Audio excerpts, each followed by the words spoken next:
Welcome back to Inner Peace Better Health. I'm your host Shreya. Today we are diving into something many struggle with, finding their voice.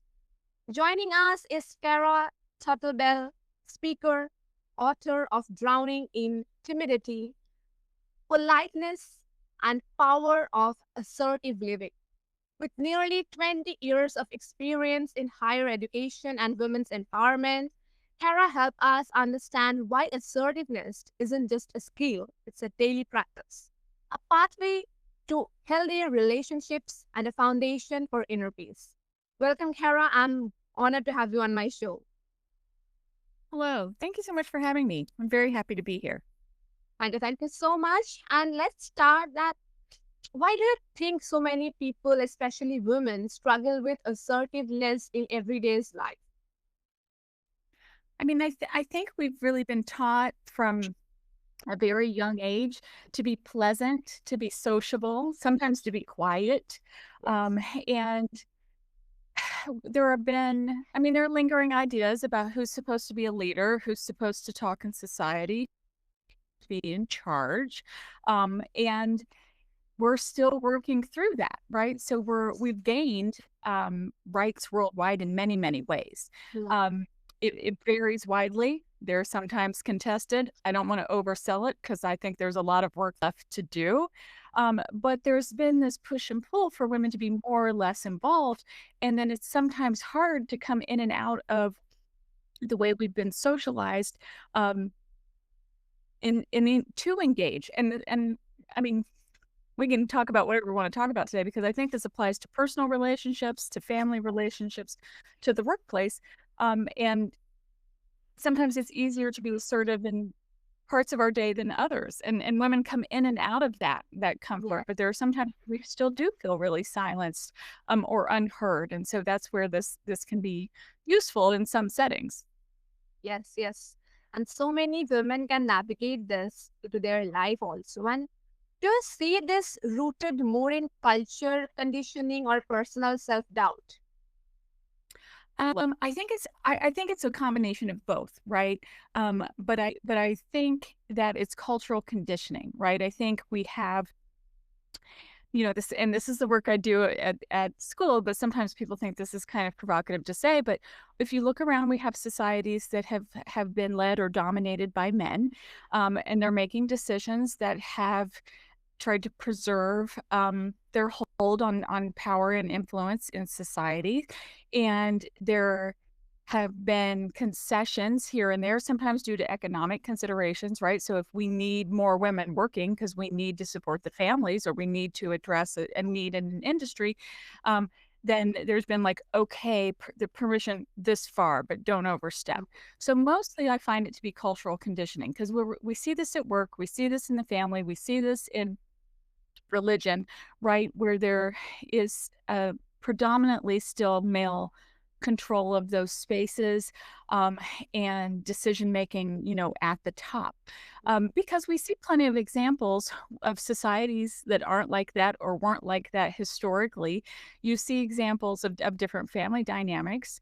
I work on a college campus, so I see young women students who have spent the bulk of their um, schooling in women's schools and they come in very confident and assertive, right? So there Yes. is this the gender does matter, and the way we're taught to be women in our cultures absolutely shapes the way we interact and communicate, whether that's more or less assertively.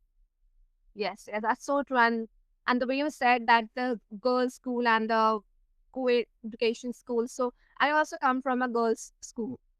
So when I was in the girls' school, we were doing everything. Like there was no thing that okay, girls can do this, boys can do this.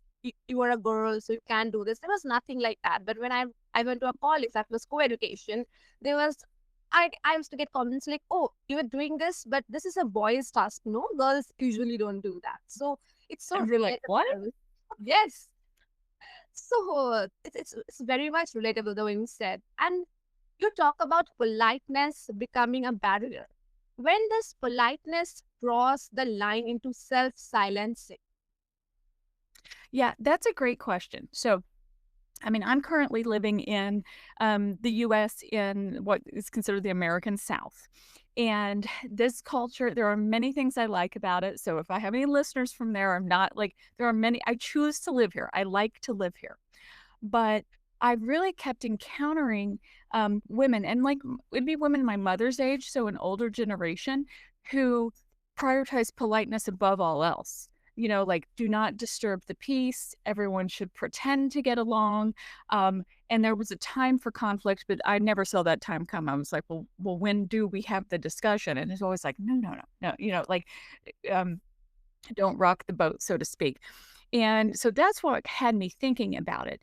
Now, politeness is professional. Politeness can be kindness to fellow humans. I'm not saying that there isn't a time for that or that we shouldn't be kind, compassionate, thoughtful, with each other. I want us to be, but I don't want us to prioritize politeness above all else because it can mean for the individual that our needs are not getting met.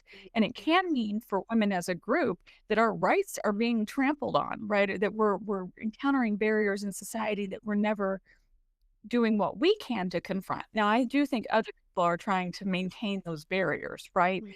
But any type of activism, any type of change is really going to require us to move out of that passivity or politeness into engagement. And there are ways to do that kindly.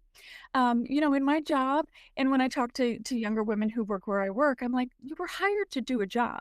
They hired me because I, am and have become an expert in this. So my voice at the table is why I'm here. It's not me being bold or feisty, or aggressive even. Although when a woman engages the same way a man does, we often do call that aggressive. But Yes. when you break it down, and there's so many studies on this actually, like they provide the examples where it's like you go in and you say the exact same thing.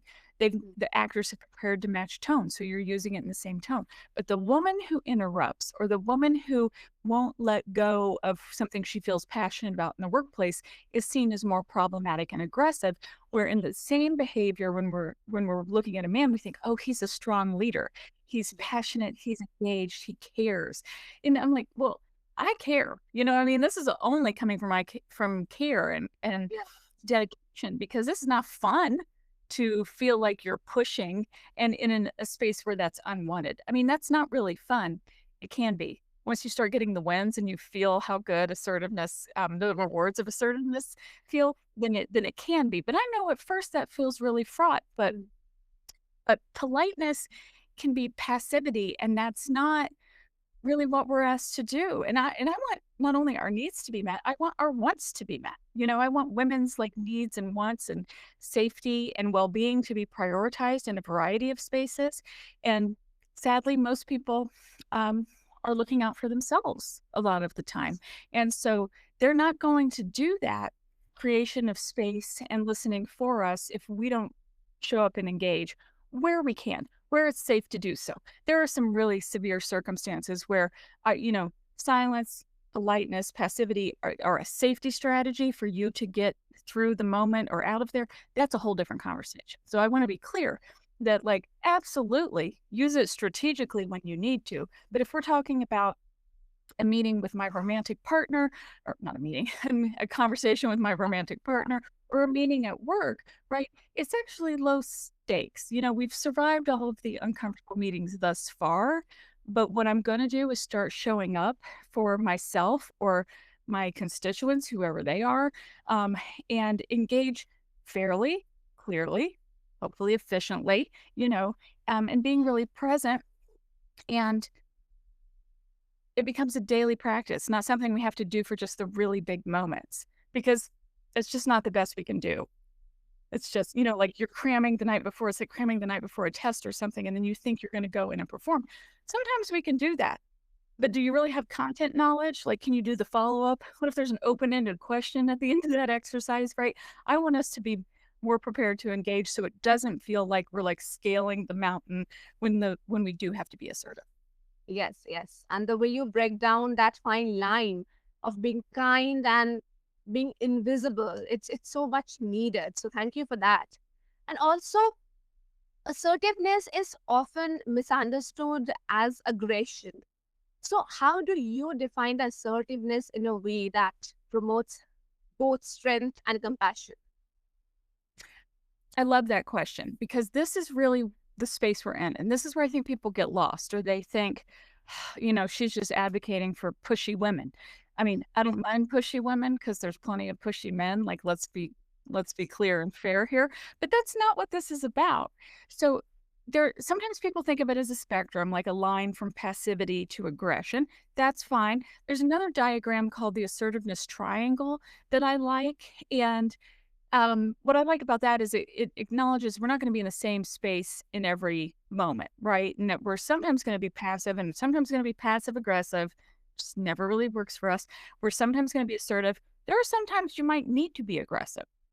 I try to be aggressive very sparingly, but I'm in the US, and the Western cultures in particular have gone through this like dog eat dog, claw your way to the top. Whatever you can get is yours is fair. It's not fair. We can do better. But that's still sometimes the mindset of the workplace or some of the meetings I go into. And so I'm like, okay, if we're being aggressive today, I guess I'm being aggressive today. But I was trained as a lawyer, so that comes a little bit easier for me than it does for some people, but it's still not the best that we can do. And sometimes I push back firmly so that I can bring us back into a space where we can engage assertively. That is, I'm here to assert myself. I'm going to be clear. So, clear communication is your friend. I'm going to take turns. I'm going to articulate the wants and needs for me or my group that I'm representing. And I'm going to leave space for them to do the same. So, it's kind of like I'm like doing boundaries here with my hands. So, I'm like, I get to sit in this space at this chair, at this table, and take up an appropriate amount of time in a meeting, right? And Yes. so do they. And so do they. So aggression is when we start trampling the rights of others, where we go too far, where we're shutting them down, where we're bullying them. And that's a toxic space.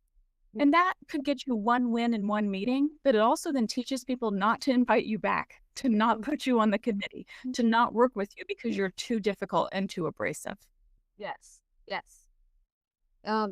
You just offer such a liberating reframe assertiveness as a form of self-respect and not as conflict. That's so amazing. And in your work, you have seen many women struggle to claim leadership roles due to timidity.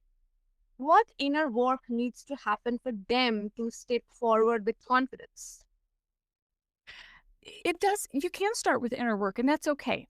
I think sometimes young women, so I'm like 47, 47-year-old white woman in the United States. This is my position. And there's a lot of comfort and privilege in that. And I want to just acknowledge that because that's fair, right? So so if I get passionate in one meeting, I'm not likely to get fired because of the work I do. It's very sensitive. I work with victims of sexual assault and sexual harassment, and then the assertiveness conversations, the like women's empowerment and equity, I love. But my main job is dealing with sexual harassment prevention. So there's space there for me to be really um, emphatic or passionate or emotional about that a lot of people are not allowed in the workplace. Let's just acknowledge that, right? But Yes. they then think that I am motivated by that or that I just was born confident. I was not. I was not. I was very shy. I was very quiet. I was a very good student. And I thought if I just got good grades, that people would see the good work that I'm doing and I wouldn't need to be assertive. And it, I started really thinking about this and working on this from a place of personal development when I was a young adult, when I was in law school, because that felt really hard for me.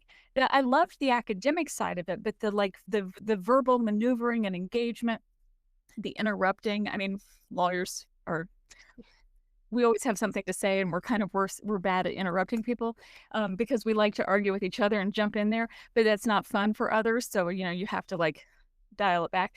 But I just felt ill-equipped to do that, so I started reading because that felt comfortable for me. That was an easy starting place for me. I'll get a book. And at the time So this is 20 some years ago.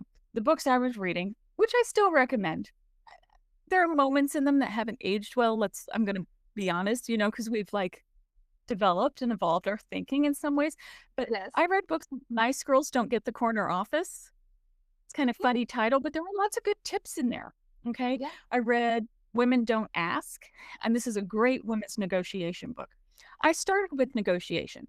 I think a lot of people start with like, oh, I have to negotiate a salary or I have to negotiate something at work and I don't feel prepared for that. So all of the books on negotiation are a great place to start. Um, but you can't just keep it in your head, right? So you have to leave the book at some point, right? So you've read the book, you've got the knowledge, you have to start doing the thing to practice. It's like any other skill. You can start really small. I always give people like, here's what you can do in the next 24 hours. I work on a beautiful college campus. There's lots of pathways. And so I think as a self-assessment, you can figure out, am I the person that always moves out of the way? Or am I the person that holds my ground as I'm like navigating the sidewalk? There are sometimes it's very polite. If anyone's in a wheelchair, I move out of the way. I mean, I'm not trying to like just force my way around town. But you'll recognize if you're the person always stepping, if you're the person sitting in the back, if you're the person on a plane who never gets an armrest, like then you are really starting from scratch because what you keep doing is reducing yourself or putting yourself next or last in a situation. There are times for that. There are wonderful people who, there are people we call servant leaders, right? And that's a beautiful thing if it's getting you where you want to go. But a lot of times it's not getting you where you want to go, ensuring your health and safety, your well-being, your personal, hopes and dreams for your life. And so you don't have to do it all the time. That's exhausting, but you have to be prepared that like, oh, here's a time where I have to lean into the conversation or sit up at the table and you want to be polite. There's a lot of times you can raise your hand. You don't have to jump in there. I mean, I'll tell you, I jump in. Well, I'll be like, oh, or, and I just jump in. But there are times where there are meetings where people outrank me in the company, where I'm like, I don't interrupt them. I'm not jumping in there. Be like, that's a great point. That's a great point, John. I'm wondering if we've also thought about blah, blah, blah, blah, blah. So there are ways to soften it and be pleasant strategically when we need to, yet still be assertive. Yes. But boundary setting is the other side of this. I put a lot of worksheets, like they're self-reflection. So you start by reading or watching videos or podcasts. Then I think you do some worksheets, right? Where you can observe other people, you can create a list of role models. You can watch people speak publicly and be like, I found this persuasive about them. Here's where I lost. So you can do a lot of personal work. I do think a buddy is great. So if you have a friend who also wants to work on this with you, that gives you kind of an accountability partner, but then also someone to like boost your confidence and be like, yeah, we did it. In meetings, it's great to have a buddy. But then you have to start asking for things and dealing with getting some no's and learn that you survive. And we do. And you do. You just go on about your day. But I'm telling you, when you start winning, it feels really good. It feels Yes. really good. And also you can sleep at night because you did the best you could. You advocated for your people. You tried, right? So it's very satisfying in terms of your health and well-being, and then we're not staying up all night thinking about what I should have said, or days thinking of, oh, I should have said this, or I didn't do this, or I'm mad because they don't know how I feel or what I think. You've addressed it. If you're living assertively, you've addressed it. You've given them an opportunity to know and reflect, and you can do things in small pieces. So it doesn't feel like we have to really like jump out, throw ourselves into a situation and perform. It's really about changing the ways we engage a little bit every day. That's so true. And you speak to the quiet battle that I think so many women fight behind closed doors and in their daily lives. Thank you for sharing so much and the book recommendations that you give. Those are, I think, wonderful. And so, if you have to tell something to my listener or just give a message, especially to women, what would you say? I mean, I say just try it. I mean, it's your life cannot change without you taking ownership of creating that change. And that is easier said than done, I know, right?